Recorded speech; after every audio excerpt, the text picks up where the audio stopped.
Բարև ձեզ սիրելի ժողովուրդ։ Ակնհայտ է, որ գործող իշխանությունը ձեռնարկելով սահմանադրական փոփոխությունների գործընթացը հետապնդում է իր համար կարևոր նպատակի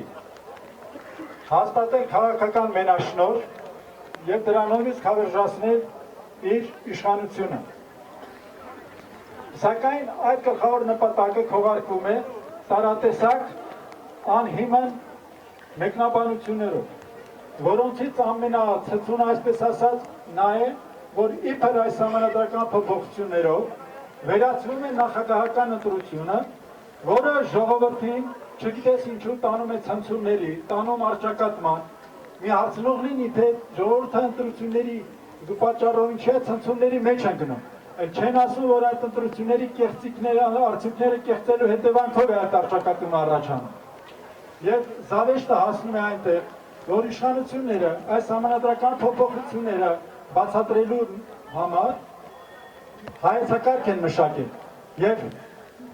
ինչ են ասում այդ հայեցակարգում, որ քանի որ գործող սահմանադրության երկրորդ հոդվածը տարիներ շարունակ չի գործել,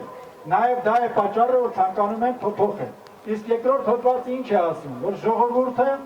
ինքը պետք է ձևավորի իր քվեով իշխանությունը, այսինքն կեղծում են ընտրությունները, բռնությամբ թույլ չեն տալիս իշխանությունը ժողովուրդը ձևավորի իր կամքով, հետո էլ ասում են, թե սահմանադրությունն է մեղավոր, պետք է այն փոխել։ Երկրում կուտակված բարդագույն ֆունդամենտալ խնդիրները այն է համատարած աղքատությունը, երկրի դեմոգրաֆիական պատկերը փոխող ահագնացող արտակարգը, պետականության հիմքերը խարխլող կոռուպցիան, բացատրվում է այս սահմանադրության թերի լինելով։ Եվ սահմանադրությունը դարձրել են խաղության նոխազ, պարտակելու, թաքցնելու իրենցից կողմից գործած հանցանքները։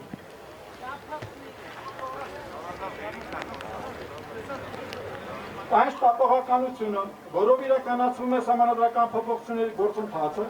ցույց է տալիս, թե որքան է վարչախումբը կարևորում այս փոփոխությունների իր իշխանությունը արդեն ասեցի երկարաձգելու համար։ Սակայն Հայաստանին անհրաժեշտ են իրական փոփոխություններ, ոչ թե մի խումբ մարդկանց շահերից բխող եւ հապճեպ իրականացող սահմանադրական փոփոխություններ։ Գործող սահմանադրությունը բոլորովին չի խոչընդոտում երկրում առկա խնդիրների լուծմանը։ Ամեն գնով սահմանադրական փոփոխություններ անցկացնելու գործելակերպը անթույլատրելի է։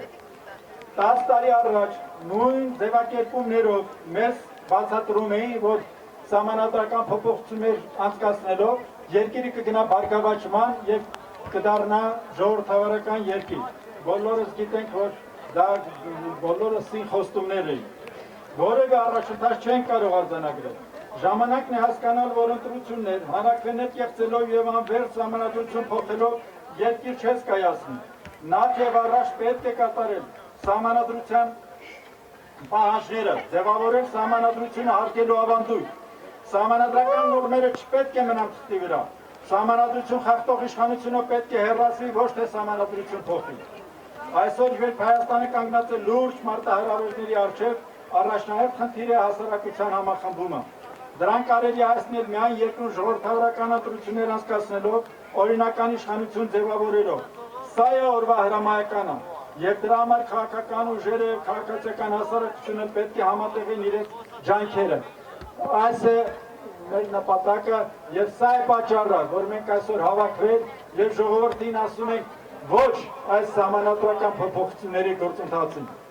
Լավ մնացեք։